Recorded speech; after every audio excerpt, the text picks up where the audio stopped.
Counterfeit goods now. The police in KwaZulu-Natal have recently seized counterfeit goods worth millions during an operation in Durban. According to reports, authorities in Johannesburg confiscated illicit goods worth hundreds of millions of rands, and this was in the city over the past festive season. Last week, the South African Revenue Services Commissioner Edward Kieswetter said that the black market does not only cause losses in tax revenue, but has a negative impact on our domestic economy, which eradicates the prospect of employment. Joining us now to discuss this further, we got Dr Azar Jammine. He's the Director and Chief Economist at Econometrix, and he's going to give us some insight into that effect on the economy. Good to see you. Thanks for coming in. Thank you. Thank you, Leanne. I mean, we talk about the black market, and you'll think you want a Nike shirt or a Louis Vuitton handbag, and it's all on the side of the street, and you go and you buy one, or the movies that they sell. I mean, what is the impact on the economy? There's obviously a slightly positive impact in some respects, but on the whole, I would say it's negative. The positive impact is that people are able to buy some goods more cheaply than they would otherwise do, and so that gives a little bit of breathing space to the consumer who wants to have such goods, and he can afford to get them more cheaply. On the negative side, of course, though, it completely undercuts South Africa's productive possibilities and therefore employment in producing many of the goods that compete with these illicit goods. The most classic are in tobacco, drinks, and clothing.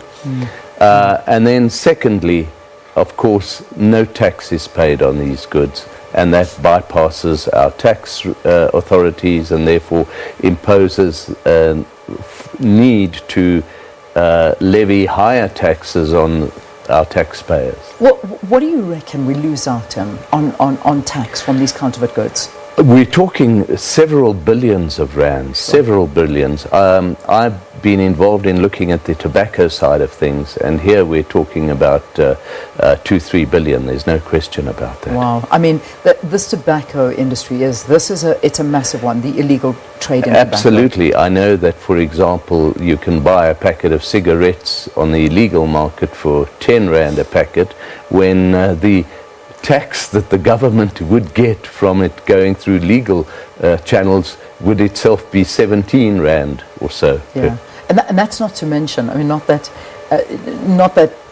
the more expensive cigarette is healthier, because it certainly isn't, but we've heard that some of these illicit cigarettes that are on the market and on the streets they really are filled with even worse products than a normal cigarette would be. Very much so, and the same thing with alcohol. So, so it's something we need to be very, very aware of.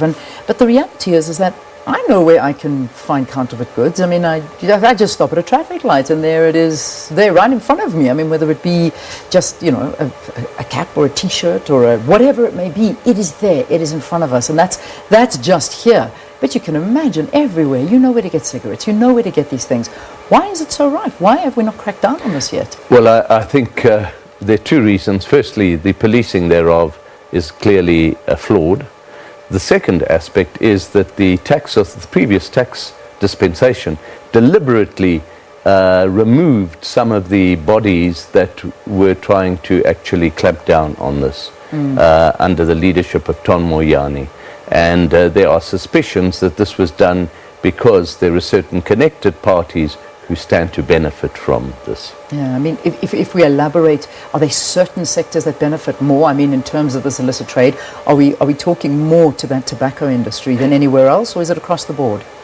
You probably find it's across the board, but in particular the tobacco industry has been absolutely ripe. We're talking about 40% of all cigarettes being illicit. If we have to create a picture in terms of job losses through this, what are we looking at? So we talk about billions lost to the economy through taxes, but job losses, how does that impact us? Well, indirectly, it means that you don't have factories any longer that can survive in producing goods under the normal channels, and we're probably talking tens of thousands of jobs. There's no question. Against that, you've got to balance the fact that, to the extent that people are able to afford to buy some of these goods, and there's a bit of economic activity created in that way that indirectly could create jobs. But I think the amount that we're talking about is very, very small in that regard. Yeah. So, I mean, you already see that textile industry and the factories that have closed down and the repercussions that it has had on us. I mean, but that's besides the very cheap imports that you can bring in from China. So that's another discussion to have. That's another discussion to have, and let's not talk about the illicit wildlife exports and imports that we're having to deal with. Yeah, but how do they get into the country? That's where we need to follow the trail. Correct, and that's what I mean by insufficient policing of that. I heard this morning that suddenly the government is now going to introduce a new body to try and police the entry across our borders from the north. Well, why has it taken so many years to actually bother about that? Yeah. I mean, the Revenue Service works with the NPA to try and crack down on all of this. Do you think it will be enough? It's going to be a long haul to try and get on top of this. I think with the political will, it can be done. But what we've seen thus far is almost deliberately you have not had the political will to tackle it, because there are certain connected people who have benefited from this. And until such time as you clamp down on them, I don't think you can you'll put an end to this. I don't think it's the little man in the street who's trying to make a little living who's at fault here. It's guys, it's big money, and a few people are making a lot of money out of this. Indeed, there's a big syndicate that's happening behind the scene. It's with any industry. You'll get the guy that's there trying to make a living through selling it. That's right. But what's happening behind the scenes is the bigger picture, and that's where the clampdown needs to happen. Without a doubt, and I think that's where we've been lacking, and some of it has been deliberate. It's part of the whole state capture exercise. Yeah. Just while I've got you in here, I mean, that's the black market, and I look forward to seeing what other efforts are being done to try and curb that. I just want to get your views on what's happening at SAA at the moment on a completely different note, and the DBSA jumping in and trying to assist. What do you think of this?